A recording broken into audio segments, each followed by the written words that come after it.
Nah, make upnya udah kan ya? Saatnya tinggal ganti baju buat show kali ini. Pakai baju apa ya? Ada sih satu yang istimewa. Kita langsung aja ke wardrobe ya. Wow, bagus banget. Bagus ya? Wah, ini juga ada ya untuk cowoknya ya? Ini juga dari sarung gajah duduk untuk kemeja pria. Dan ini untuk busana wanita. Nggak nyangka ya, ternyata kain sarung gajah duduk ini bisa dibuat dengan berbagai macam varian untuk busana baik pria maupun wanita. Selain bahannya juga adem, variannya juga banyak sekali motifnya. Dan ini pun bisa cocok untuk segala situasi dan juga acara. Tak dapat dipungkiri, sarung gajah duduk memang legenda Nusantara. Dan jangan lupa yang ada tulisan Arabnya.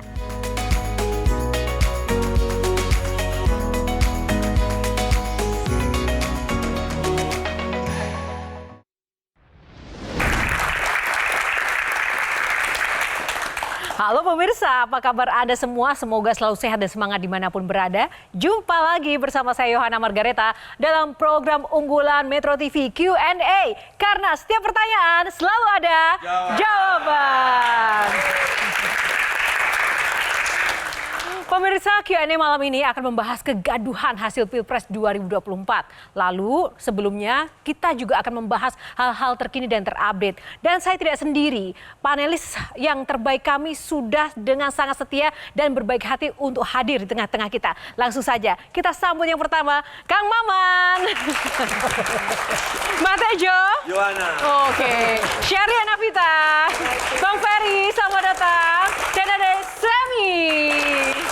Dan berikan tepuk tangan yang paling meriah untuk rekan-rekan mahasiswa yang ada di studio. Terima kasih, semangatnya semuanya sudah setia hadir di Q&A. Nah, faktanya Indonesia saat ini sedang dihadapkan pada gelombang baru kontroversi politik yang dipicu oleh adanya dugaan kecurangan pemilu tersebut. Berbagai upaya termasuk penggunaan hak angket terus digulirkan oleh para politisi Senayan. Namun pertanyaannya, akankah hak angket ini menjadi sebuah mekanisme yang jitu untuk menegakkan konstitusi dan juga demokrasi kita? Kita akan undang bintang tamu spesial kali ini. Yang pertama kita akan undang Abraham Samad dan juga yang kedua Bang Refli Harun. Tepuk tangan dong. Menyala bangku. Apa kabar? Jangan duduk dulu dong Bang Refli. Oh jangan dulu. Saya nggak mau boleh. Abraham Samad. Oh. Udah rindu kursi. Apa ini maknanya kok? Apa namanya? Elus-elus kursi. Kursi Mau dapat kursi juga? Bukan, kursi itu harus bersih. Kursi harus bersih. Iya dong. Tunggu. Ini kan karena ngomongnya kursi, Iya. Bang, ini gaduh di luar ini sebenarnya memang kepentingannya untuk negeri atau memang untuk cari perhatian? Dua-duanya. Maksudnya gimana? Ya untuk negeri dan untuk cari perhatian. Agar supaya apa Kalau kepentingan kita cari perhatian? tidak dapat perhatian, gimana orang kemudian melihat kita? Kan gampang kan? Jadi kalau kita mau berjuang sesuatu untuk negeri, ya kita harus cari perhatian. Benar nggak Mbak? Nanti Mbak ya? Efektif nggak? Tapi efektif nggak Bang Abraham dengan podcast dan dengan suara-suara kritiknya saat ini? Sebenarnya efektif menurut saya ya. Karena kita menuntun orang. Karena kan banyak orang sesat nih jalannya. Siapa yang sesat? Banyak, makanya lewat podcast lah kita menuntun orang supaya dia nggak sesat. Begini, saya mau Contoh yang sesat tuh yang 5 orang ini sesat semua. tapi saya mau nanya ini ya pemirsa, abang berdua ini kan lantang sekali ya menyuarakan kritiknya begitu. Keluarga dan sanak saudara aman-aman saja? Tidak ada tekanan atau teror mungkin yang dialami? Aman ya. So Alhamdulillah far so aman. good. Alhamdulillah. So far so good. Ya. Cuma yang dialami Refli ini mungkin karena dia terlalu keras, maka dia udah di lobi. Masuk jadi menteri. Oke.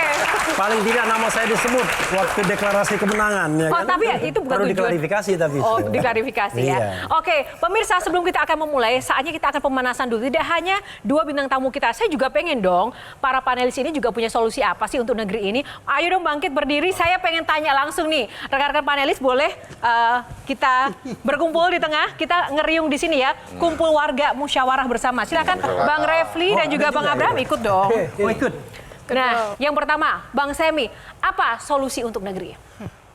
Mundur wir. Anak udah dapat, mantu udah dapat. Masa semuanya mau diborong? Bang Abraham, apa nih solusi untuk negeri? Mundur Wil. Rejim ini harus diberhentikan. Kang Maman, apa nih solusi untuk negeri? Mundur Wir, ini republik, presiden, bukan raja, bukan dinasti. Bang Refli, solusi untuk negeri?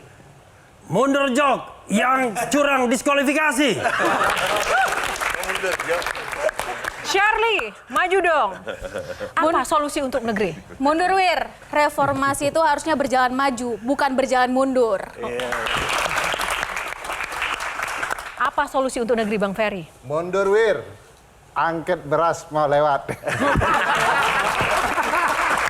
Udah semuanya, Mbak Tejo belum dong. Mbak Tejo, apa nih solusi untuk negeri? Mundur Wir, Gatot Kaca harus jatuh, jangan di atas terus. Baik, terima kasih. Silakan duduk teman-teman panelis dan juga bintang tamu. Silakan. Oke, ya.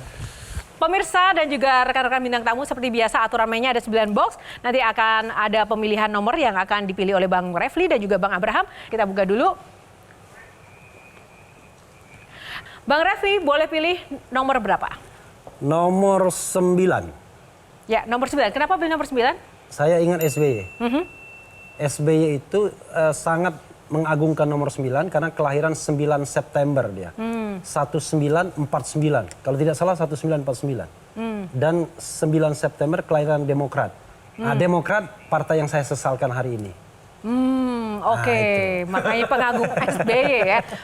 Oke, Karena kemarin oposisi soalnya. demokrasi. Oh, demokrasi. Makanya cocok kan demokrasi kan. Kita langsung aja ke Semi untuk pertanyaan pertama pada bintang tamu kita. Ini kan sebenarnya orang bilang ada yang curang Ya. dengan pemilu ini. Sebenarnya menurut Bang Refli, ini kecurangannya itu di perhitungan atau sebelum masuk TPS. Suara yang dipengaruhi oleh bansos lah, atau aparat desa yang dimobilisasi. Kalau kecurangannya yang sebelum di TPS, kenapa pihak yang sekarang kalah, ya setidaknya menurut versi Quick Count ya, nggak boikot aja sih dari awal kalau memang udah tahu curang dari awal gitu loh. Gimana Bang Refli?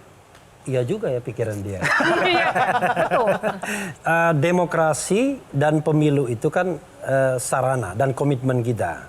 Jadi kita berharap bahwa ya Pak Jokowi sadarlah jangan cawe-cawe. Kan kritik itu kan tidak hanya pada saat pencoblosan dan kedepannya, tetapi sebelum pencoblosan itu sudah ada kritik yang luar biasa. Ini ada dirty vote misalnya, ya kan, bintang dirty vote. Tetapi yang jadi masalah adalah ternyata bukannya sadar, malah menjadi-jadi untuk kemenangan itu. Jadi sebenarnya protes itu sudah ada sebelumnya. Hanya masalahnya adalah kita mau menyampaikan protes itu kemana? Ke Bawaslu, ke KPU, tidak efektif. Karena itu memang yang ditunggu akhirnya ya tadi, kalau nggak jalanan, angket, atau mungkin Mahkamah Konstitusi. Walaupun terus terang, institusi itu kan institusi yang juga tidak terpercaya, bahkan pangkal masalah sesungguhnya. Nah, tapi yakin angket akan terjadi, Bang Refli? Tergantung kepada siapa? Bergantung kepada iman.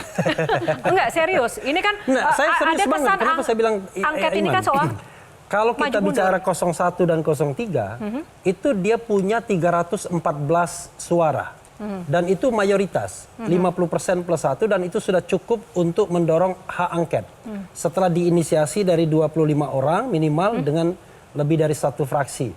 Begitu dibawa ke paripurna, maka kalau kita sudah menguasai 50% plus 1, maka secara teoritis harusnya hak angket berjalan mulus. Secara praktek, karena kan ini sudah mulai ada gerilya Sandra menyandra kasus. Prakteknya adalah ada gerilya yang diduga dilakukan oleh pihak-pihak yang tidak suka angket ini berlangsung. Dan gerilya itu akan kita lihat. Sekarang Bang Ferry silahkan, boleh ke Bang Abraham atau Bang Refli? Ya, ke Bang Abraham ya. Apa salahnya Bang sayang anak, kenapa harus diangket pula untuk jadi sayang anak ini? Begini, Bang Ferry, saya tuh mengikuti pemilu sejak Orde Baru ya. Dan kebetulan saya jadi aktivis juga sejak Orde Baru. Dan saya menilai pemilu kali ini adalah pemilu paling buruk kecurangannya, paling brutal dan paling sadis. Karena itu dipertontonkan secara kasat mata dan tidak perlu menganalisisnya terlalu jelimet. Orang sudah pasti tahu ini curang. Sehingga menurut saya ada 4 front yang harus dilakukan untuk melakukan perlawanan terhadap kecurangan ini. Front pertama lewat MK. Front kedua lewat hak angket. Front ketiga lewat gerakan massa. Dan front keempat lewat media sosial.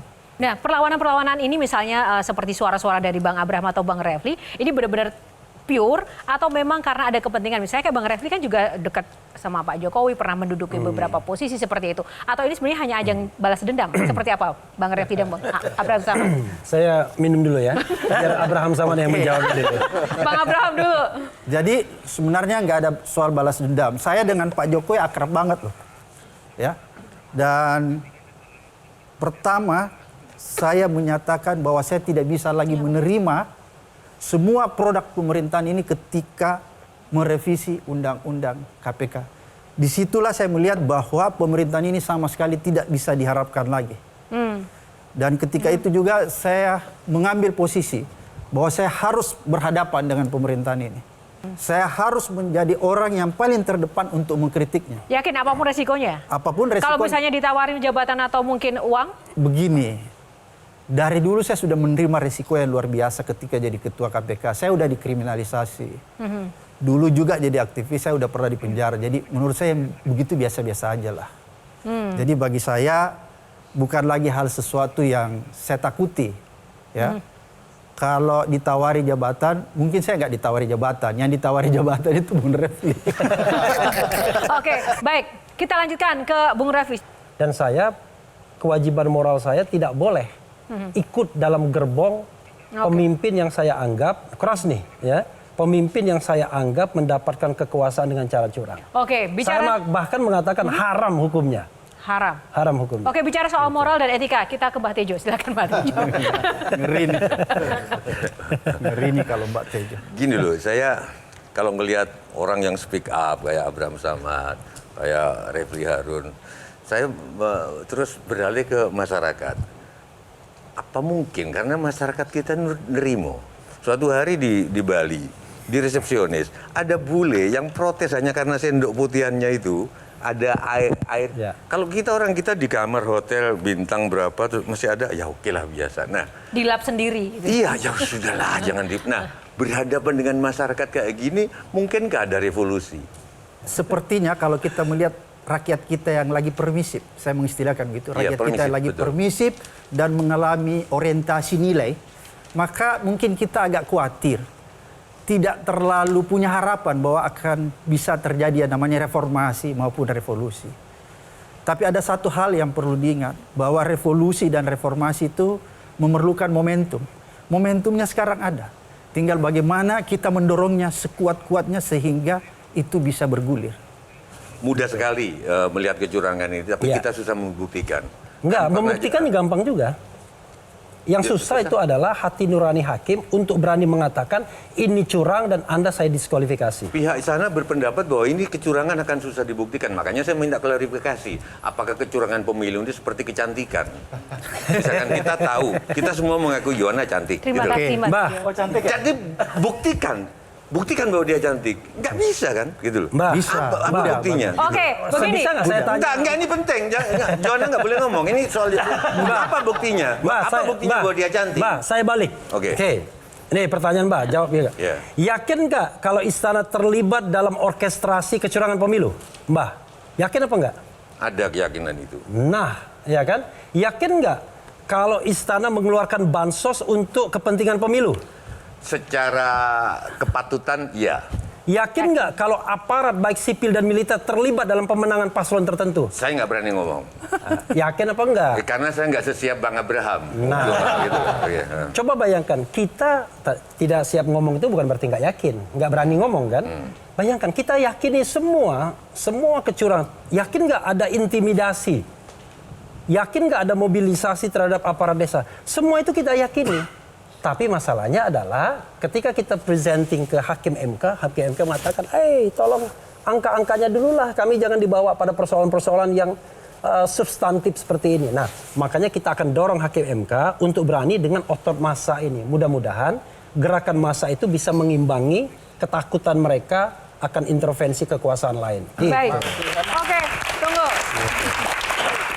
Sepesimis itukah kita dengan MK? Karena dari tadi Bang Refli bilang kualitas. Sehebat apapun aduan kita, kalahnya sama pertanyaan soal kuantitas.